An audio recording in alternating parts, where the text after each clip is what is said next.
Oma. Makasih ya.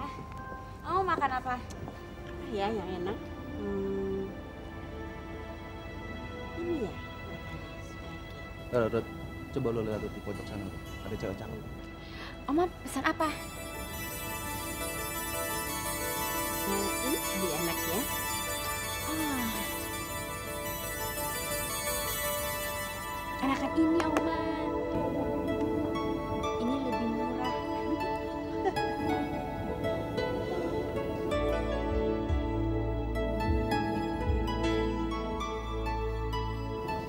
Gua pernah lihat dia di TV nih. Ini cewek yang selama ini gue cari. Ruth, lo jangan terlalu optimis deh, ya kan? Udah ribuan cowok-cowok yang patah hati sama dia. Dia ini lain ceweknya. Nggak ijo matanya kalau ngeliat duit. Juga nggak bergeming kalau diimbingin macem-macem itu. Gua pernah lihat dia di TV nih. Namanya Tamara. Masa lo nggak pernah denger sih? Buat gua nama nggak penting. Yang penting tampangnya. Ya, tampangnya. Maaf, sebaiknya Mbak pindah ke pojok sana karena di sana Mbak agak tertutup dengan pohon hias. Dan saya jamin Mbak nggak akan terganggu oleh fans-fans Anda. Ya, terima kasih ya, Mbak ya. Yuk, Oma pindah yuk. Ayo, Mari. terima kasih.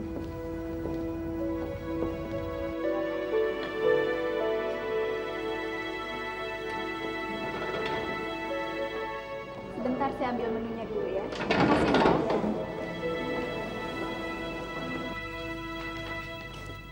Maaf Pak, ini file yang harus Bapak tanda tangani.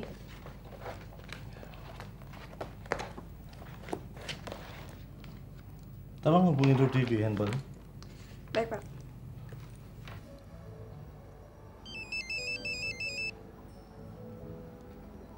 Dari siapa, Ruth? Cewek. Bokap gue.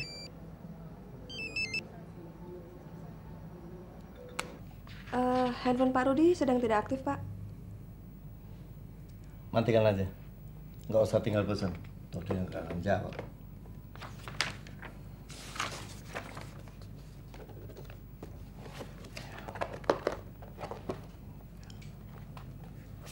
Permisi Pak. Ya. Ini kesempatan emas buat gue nih. Gue harus bisa nge-guide dia. Gue gak akan balik ke kantor sebelum gue bisa dapetin dia. Ruth, lo jangan ngimpi deh, Ruth. Lo boleh aja ngegaya cewek-cewek lain, tapi sama macan yang satu ini, lo jangan coba-coba, Ruth. Cakarnya tajem. Lo pada mau taruhan sama gue? Hah? Gimana kita bertiga taruhan 1 juta? Oke, Maksud lo satu orang 1 juta? Oke, Ya, gini oke. aja. Gue kasih 5 juta untuk lo semuanya. Kalau gue gagal. Sip, ya? oke, setuju, Oke, sip. setuju. Sip.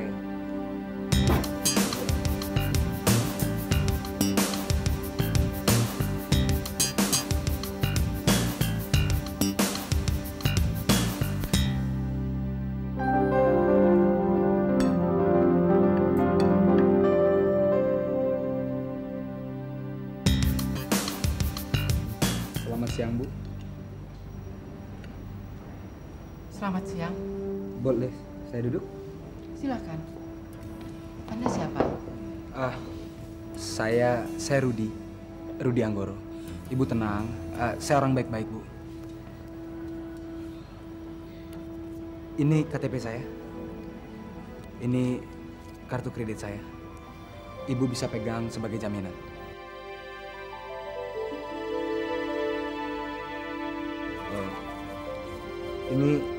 Ini uang juga untuk Ibu, 1 juta kalau Ibu mau nolong saya.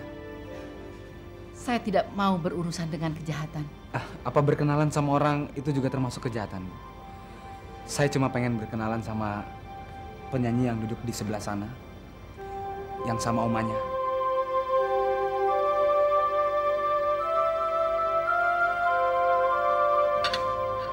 Terus kamu ingin diperkenalkan sama dia? Saya sering lihat orang gila, tapi baru sekali ini saya bicara dengan orang gila. Nama saya Eva. Mulai sekarang, Ibu jadi oma saya. Oma, kita pindah duduk sebelah sana aja. Ya?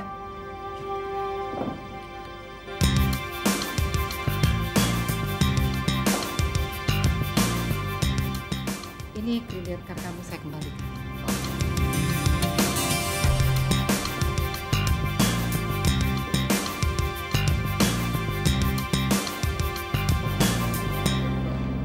Boleh saya duduk? Oh iya, iya silakan, silakan. Terima kasih.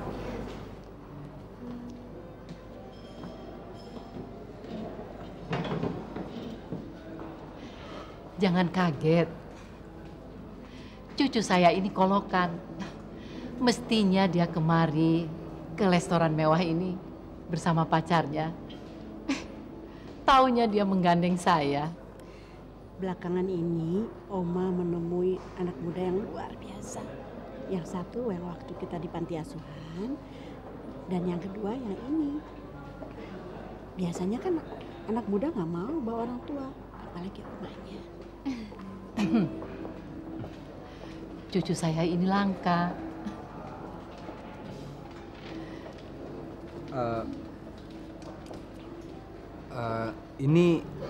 Ini oma kamu? Iya. Kalau gitu kita emang bener-bener manusia yang langka. Iya, mungkin untuk zaman sekarang, iya kali ya. Perkenalkan, saya Rudi. Tamara. Ini oma saya, Ella. Saya Nora. Kamu dari luar kota? Enggak. Saya lahir di Jakarta, besar juga di Jakarta kok. Saya minta maaf sebelumnya. Oma saya tidak terbiasa datang ke tempat-tempat yang seperti ini. Jadi kalau bisa kita gabung supaya oma saya ada temennya. Sama dong masalahnya dengan oma saya.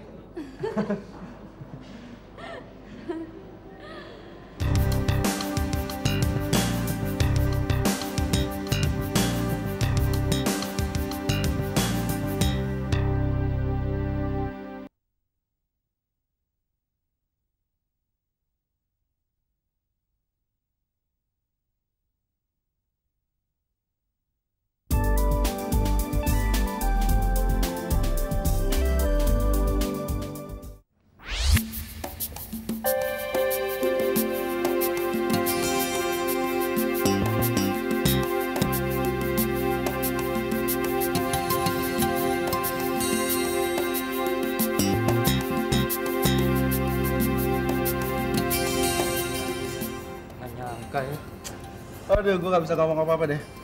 Tuh anak emang bener-bener tukang gait nomor 1 di dunia. Gini, kita mesti tanya sama dia, waktu maknya hamil dulu, maknya itu ngidam apa sih?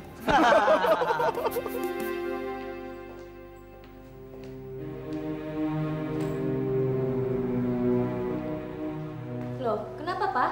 Kok jam segini udah pulang? Pak, ada apa?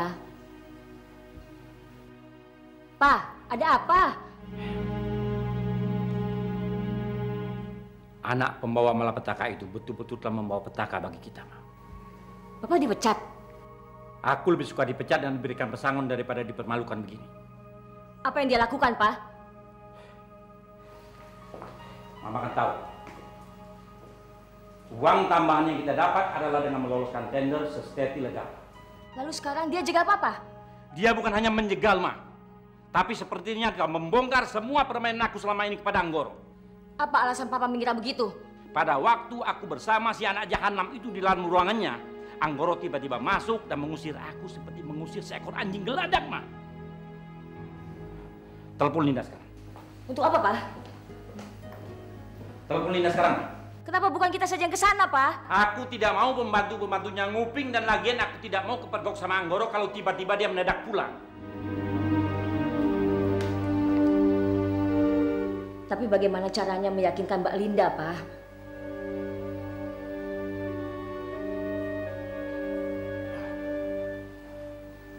Ikut aku ke kamar.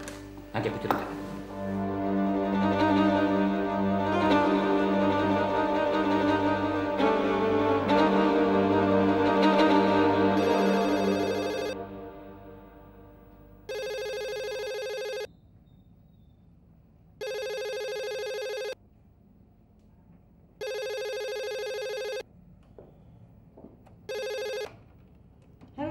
Halo, Mbak. Mbak, ini Yanti, Mbak. Mbak, tolong segera ke sini, Mbak. Masuk Koco sakit mendadak. Saya bingung, Mbak. Loh, sejak kapan sakitnya? Baru aja. Makanya kenapa dia cepat pulang dari kantor. Tadi belum kenapa-napa, Mbak. Tolong ya, Mbak. Oh, oke.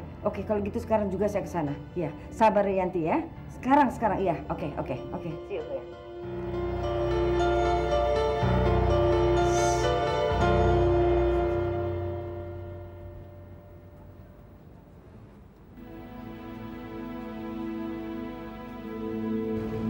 Saya pikir hari ini hari yang paling mengesankan buat oma kamu. Pasti. Saya harap juga merupakan hari yang paling mengesankan buat oma saya.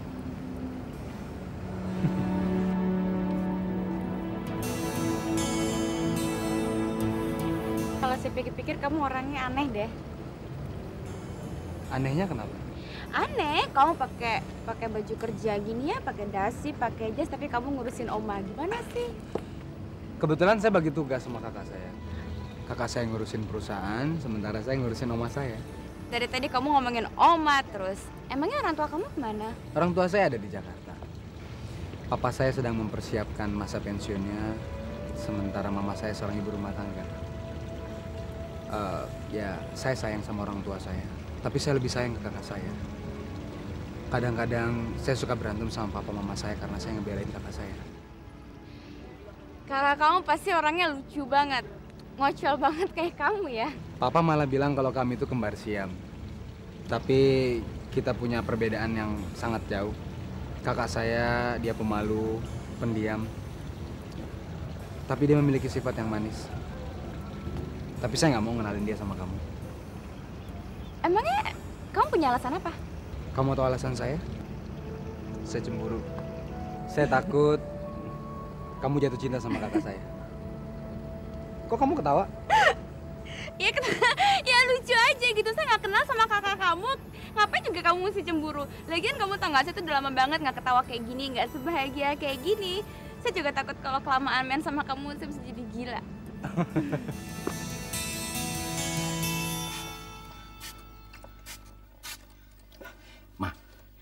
Ingat apa yang saya sudah bilang.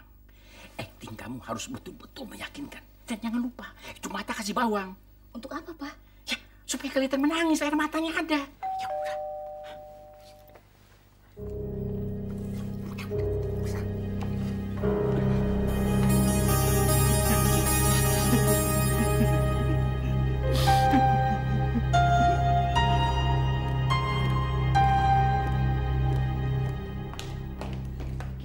Gimana suami kamu? Terima kasih Mbak udah datang, Mbak. Makin parah, Mbak. Udah telepon dokter belum?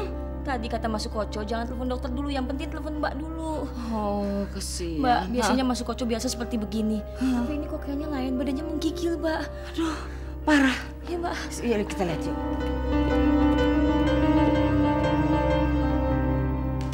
Masuk, Mbak. Aduh, Pak. Pak, ada Mbak Linda, Pak. Koco, kenapa kamu? Hah? Mbak, saya betul-betul merasa terhina, Mbak. Si anak pembawa malapetaka itu melecehkan saya. Dia bermaksud menyingkirkan saya dari kantor. Dan saya yakin sebentar lagi dia akan menyingkirkan Mbak dari rumah. Anak iblis itu harus segera diusir. Dek Koco, apa yang anak itu lakukan? Saya tidak tahu dia bilang apa sama Mas Anggoro. Tahu-tahu Mas Anggoro membentak saya di depan staf yang lain, Wak. Dan mengusir saya dari ruang kerja si anak iblis itu. Mbak Linda, seumur hidup belum pernah saya terhina seperti ini.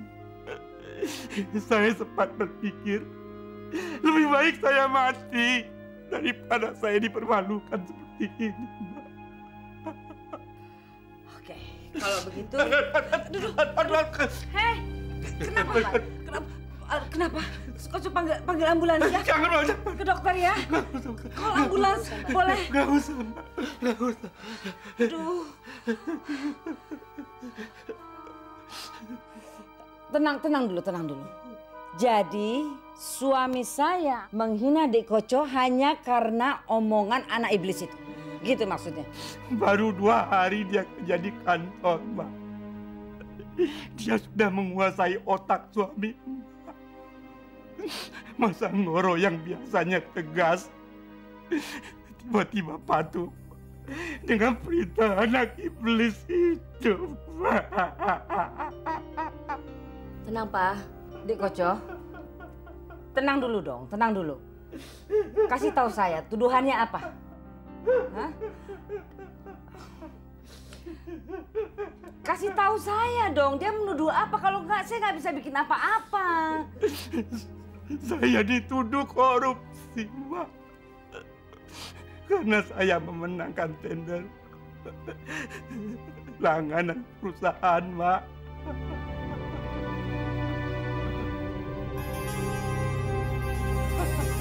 Mbak, ini semua gara-gara si anak iblis itu, Mbak. Saya rasa ini adalah bagian dari rencana besarnya untuk mengambil alih perusahaan dan seluruh kekayaan keluarga Anggoro, Mbak. Mula-mula dia menyingkirkan Nak Rudi, kemudian menyingkirkan saya. Dan sasaran utamanya adalah menyingkirkan Mas Anggoro beserta semua kepercayaannya Mas Anggoro, Mbak. Mbak harus secepatnya, Mbak, mengambil tindakan, Mbak. Kalau perlu usir dia, Mbak, dari rumah ini, Mbak. Betul, Mbak. Kasihan Mas Anggoro. Kasihan Mas Anggoro, Mbak. Saya pasti lakukan sesuatu untuk anak itu. Jangan khawatir. Pasti. Saya anak iblis.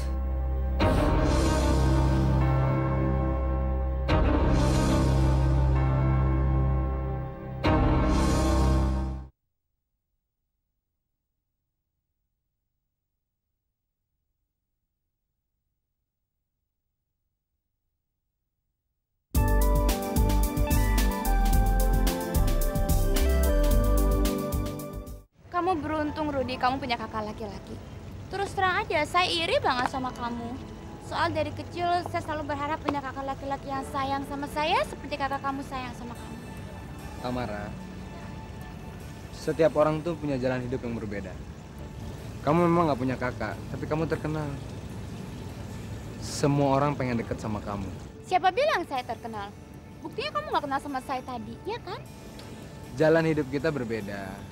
Begitu kamu menyebutkan nama kamu, buktinya saya langsung tahu kalau kamu itu seorang penyanyi yang sebentar lagi akan menjadi seorang superstar.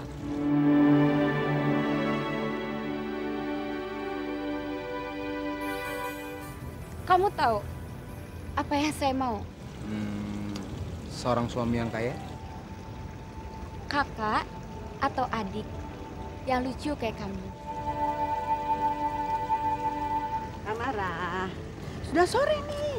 Kan kamu udah janji sama Oma mau ngenalin sahabat kecil kamu yang di rumah sakit itu. Saya senang banget bisa kenal sama kamu. Saya yang lebih senang bisa kenalan sama kamu. Terima kasih ya. Kamu sudah memberi Oma kawan baru. Walaupun kami baru kenal tapi sudah seperti lama ya. Sama-sama, Oma. Kapan-kapan nanti ajak Omanya ya main ke rumah. Boleh, Tamara? Ah, boleh banget. Kenapa enggak? Enggak ngerepotin? Enggak. Iya. Ayo. Ayo, Bu. Mari. Tamara. Terima kasih. Saya maaf sudah mengganggu. Enggak. Saya nggak bisa ngantar sampai sana. Saya masih ada urusan. Kebetulan mobil saya parkir di sebelah sana. Sampai ketemu. Iya. Oma, terima kasih. Iya, terima kasih ya. Sampai ketemu ya. Oma, makasih ya. Dah. Rudi. Oma, terima kasih banyak. Saya juga terima kasih sekali. Tapi ini uang kamu. Saya tidak memerlukannya. Dan saya terima kasih juga sudah diberi teman baru oleh kamu. Uang ini ambil aja buat Oma. Atau kalau mungkin Oma mau, Oma bisa kasih ke yatim piatu seperti apa yang biasa dilakukan kakak saya. Betul. Ya. Terima kasih sekali lagi. Sama-sama.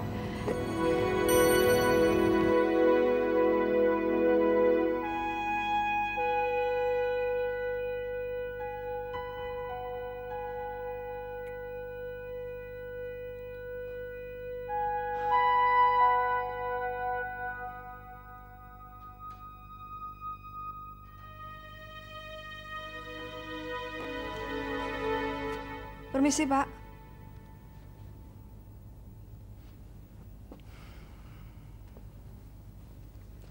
Ada apa? Ini semua berkas mengenai pembangunan anjungan lepas pantai itu, Pak.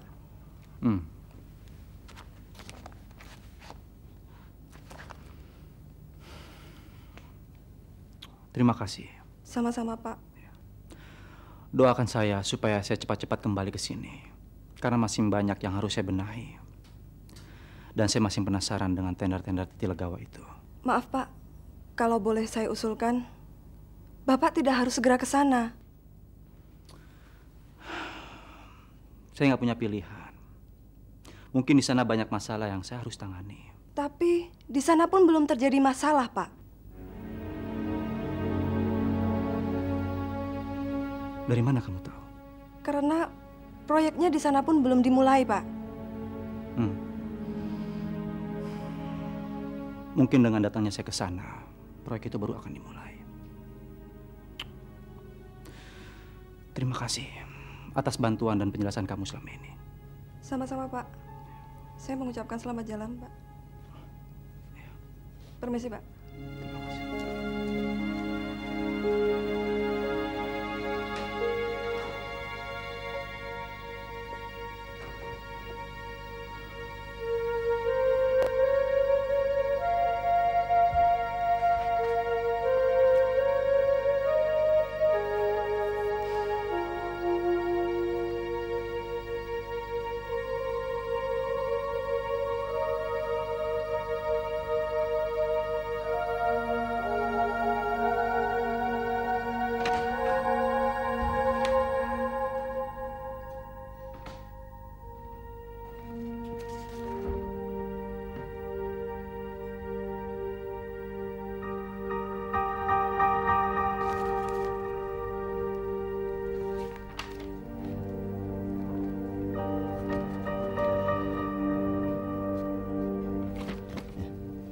Kamu cek ini.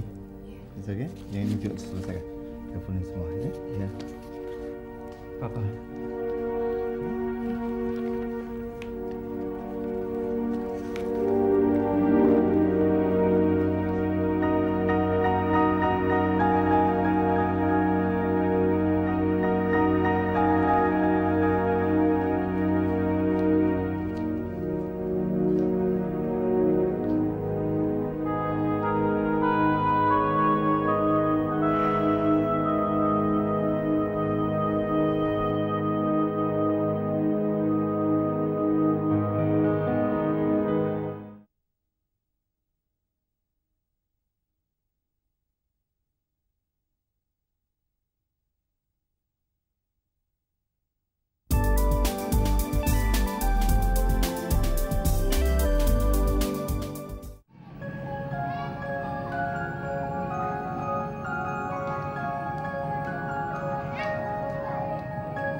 setan.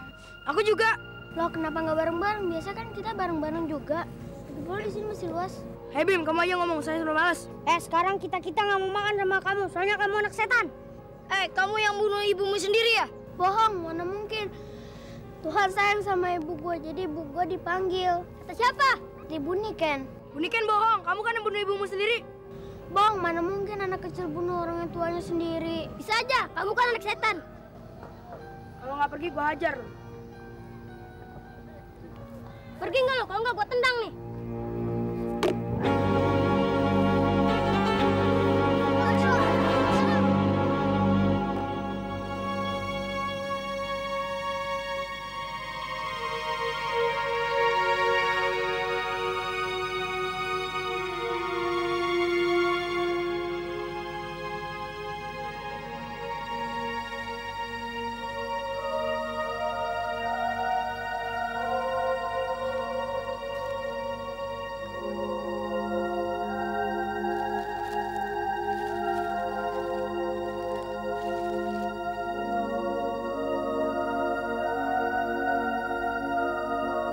Ma, kali ini saya datang untuk mengucapkan selamat tinggal. Dan saya nggak tahu kapan saya harus kembali lagi. Papa sepertinya tidak menginginkan saya berada di dekatnya. Dekat Mama Linda dan dekat Rudy. Saya begitu menyayangi mereka, tapi hanya Mbok Niken dan Rudy yang menyayangi saya.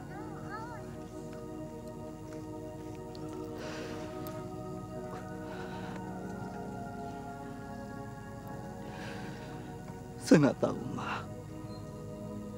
Kenapa Papa benci sama saya?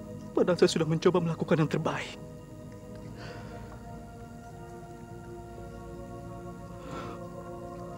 Tolong katakan sama saya, Ma. Apa saya lahir ke dunia ini sebagai anak kutukan? Jawab, Ma. Jawab, Ma. Tidak, sayang. Mana mungkin anak seperti kamu lahir membawa kutukan.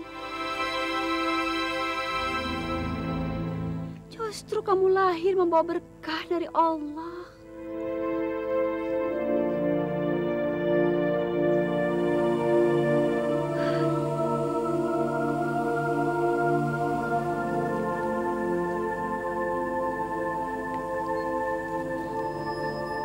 Dan kamu membagi-bagikan berkah itu kepada orang-orang yang tidak mampu.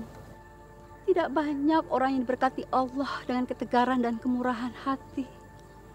Sementara kamu sendiri penuh dengan penderitaan dan ketidakadilan.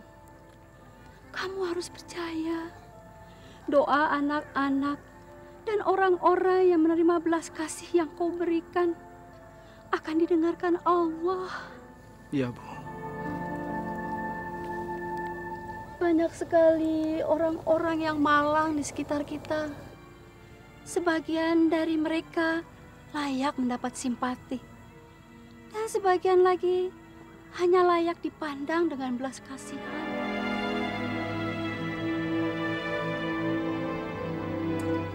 Lalu kenapa masih ada orang-orang yang membedakan sesama manusia? Padahal kan setiap manusia mempunyai hak yang sama kan, Bu? Orang yang berhak mendapat simpati dan uluran tangan kita adalah orang-orang yang malang. Dan hidup mereka memang kurang beruntung. Tapi ada juga orang-orang yang nasibnya malang. Diakibatkan oleh sikap dan keangkuhan mereka.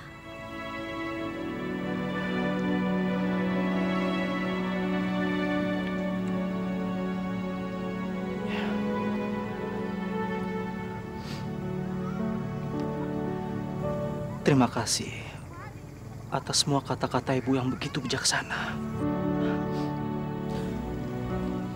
Dan mulai sekarang, saya merasa bahwa diri saya menjadi orang yang paling beruntung. Jika keberuntungan itu kamu bungkus dengan senyum, yakinlah Allah akan melipat gandakan keberuntungan itu.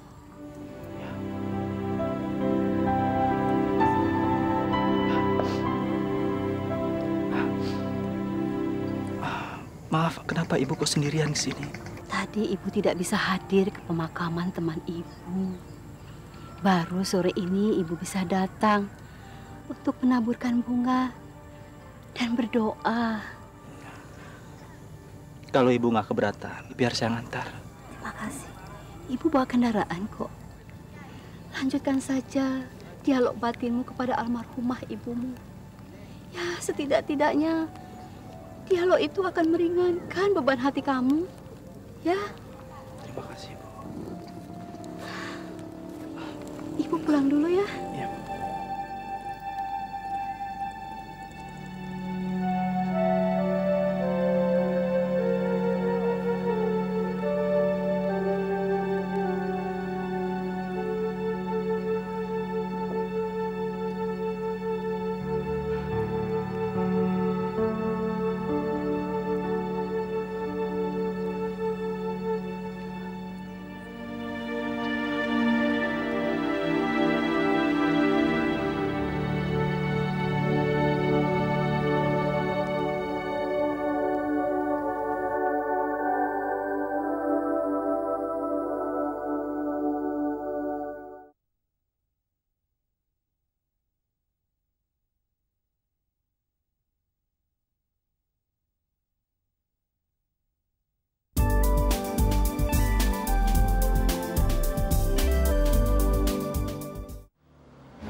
Halo, saya turunkan tas saya, taruh kamar kerja saya. Ya, baik, baik. Assalamualaikum. Ada apa lagi? Ada sesuatu. Ada sesuatu yang saya mau tanyakan. Bagaimana anak yang membawa malapetaka itu bisa mencuci otak kamu?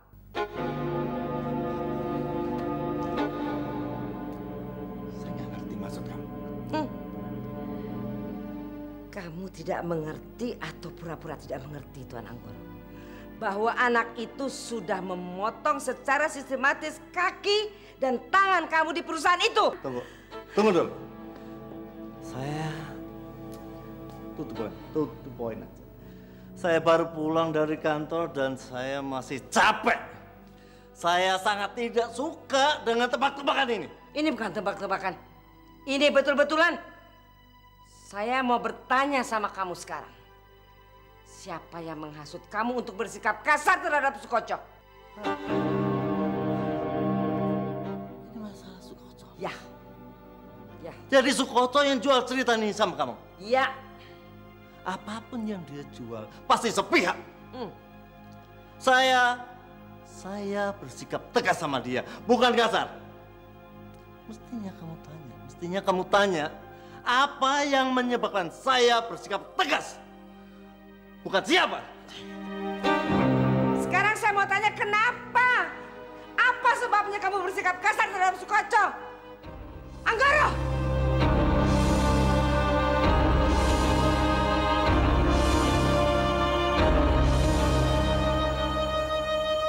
Anggoro! Hei! Apa yang membuat kamu begitu kasar terhadap dia? Hah? Perbuatannya yang kotor dan sikapnya yang arogan membuat saya bersikap kasar sama dia. Tapi kamu lupa sudah berapa lama dia bekerja di perusahaan kita, Anggoro? Berapa lama? Sudah lama sekali. Lama bukan berarti secara otomatis mempunyai arti penting pada perusahaan kita. Enggak. Lalu kamu menganggap apa dia, Anggoro? Hah? Ibarat sebuah kapal, Sukoco hanya sebuah muatan yang saya taruh paling ujung. Yang dengan sangat senang hati saya akan masukkan dia ke laut supaya ngurangi beban kapal tadi dan kapal tadi tidak tenggelam, tahu? Begitu rendahnya kamu menganggap dia, hah? Hah? Anggoro, begitu rendahnya kamu menganggap dia? Hei! Saya nggak menilai rendah. Saya tidak menilai. Saya hanya menilai atas segala perbuatannya dia. Ya, tetapi seapapun yang dia perbuat, Anggoro, kamu tidak pantas mengatakannya di depan anak ingusan seperti si Ferry itu. Tidak pantas. Sukoco sudah menipu perusahaan ini. Dan dia masih bersikap arogan. Kenapa? Karena dia tahu pasti kamu membela dia. Dan sikap kasar saya masih sangat terlalu baik. Harusnya saya pecat dia dengan tidak hormat atas segala pengkhianatan dia. Tahu? Apapun yang dia perbuat, apapun itu, Anggoro. Tapi kamu tidak pantas menjatuhkan martabatnya di depan keponakan yang selalu membawa sial itu. Kamu tahu? Martabat? Martabat? Apa itu martabat? Hah? Orang seperti Sukoto tidak berhak bicara atas nama martabat. Dia sudah mengkhianati keponakannya sendiri. Dan dia masih mau bicara tentang martabat. Hah? Harusnya dia bela ponakannya yang sudah ditinggal ibunya. Dan sudah tersingkir dari kasih rumah ini. Bukan malah berkomplot sama kamu. Dan menjauhi anak itu. Memusuhi anak itu. Hah?